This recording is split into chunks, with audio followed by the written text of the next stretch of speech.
Hey, it's Michael from Fujifilm North America, picking up on how to build a cinema rig for your mirrorless camera. The last episode was how to build a camera for full cinema operation. This one is a short follow-up on how you set up something to be able to go from a tripod to handheld very, very quickly. Okay, earlier we saw how to do a camera that was going to stay on the tripod the whole time, and that was with an X-T3 camera and an MKX Cinema Zoom. This configuration is designed to be both tripod operated and switch to handheld as necessary. And this is a Fujifilm X-T4 camera, which has in-body image stabilization, which helps a lot for hand holding. Now, I would simply turn that off when I'm in the tripod mode, but when I want to go handheld, I would turn it on and it would help a lot and give me the smooth operation. Because like I've said, smooth operation is essential to good cinema practice. Now, this is an XF 1655 2.8 lens. That enables me to have the option of autofocus should I want it. And again, with handheld, I'll show you in a minute why with that configuration that can be a good thing. Now, the XF series of lenses are not exact optical matches to the MKX lenses, okay? So their contrast and the color are a little bit different. That did require some mild tweaking in post-production, but it was very, very mild, something that's very easy to take care of. But that again is something that you should be aware of if you are going to have, say, older generation lenses and newer generation lenses. You should test them beforehand to see if they actually match up. So speaking of focus, if you look on the XF 1655 here, I have a geared ring, just like I had on the MKX lenses. And over here on the side, I have a follow focus. So I can operate this lens just as I could cinema style. But this geared ring is not the way the lens comes. It's very simple for you to take any lens that you own and turn it into geared operation by way of these little accessories that you can buy that quite literally cost less than $5 each. And they're made by different manufacturers.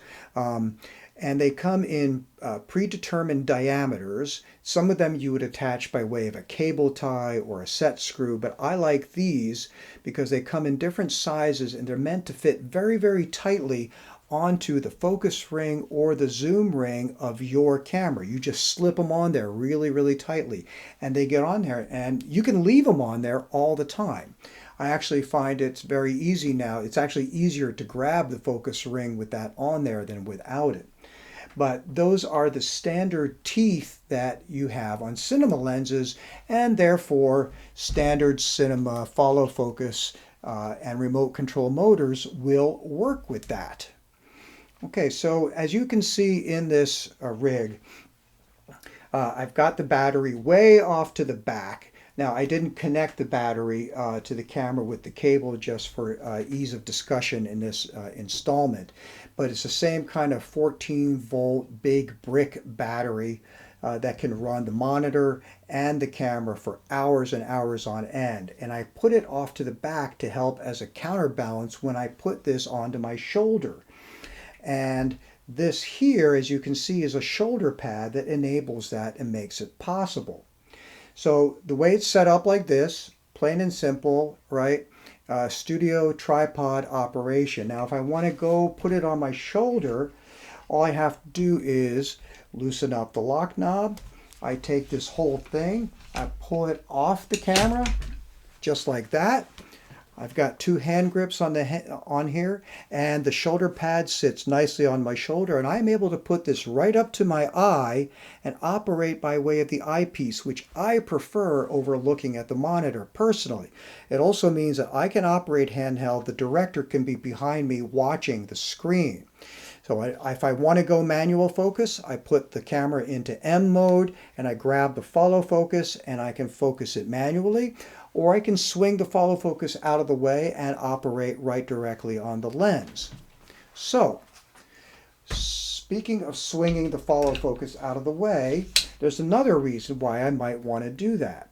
So what if I want to go totally mobile, or what if I'm in a really cramped space, like in a corner in a bathtub, or I'm standing in the shower, and the actor is only a few feet away and there's no room even for this. So I want to go smaller, more compact, handheld, or maybe I want to put the camera and the monitor on a gimbal, okay, for a long walking shot and get more stability than the IBIS is able to provide. Okay, so I would use the internal camera battery instead of the brick, and all I have to do is loosen the follow focus knob. It drops out of the way, and now I unlock the base plate and the cage, and I slide this whole thing off the base plate, and now I've got complete handheld operation for any kind of a tight space, or if I've got some really intense action that I really need to follow without wanting it on my shoulder. Okay, that's it. I hope I've demystified the world of cinema gear for you to make operation with your mirrorless camera a little more cinema friendly. Go out there and make a movie. See you next time.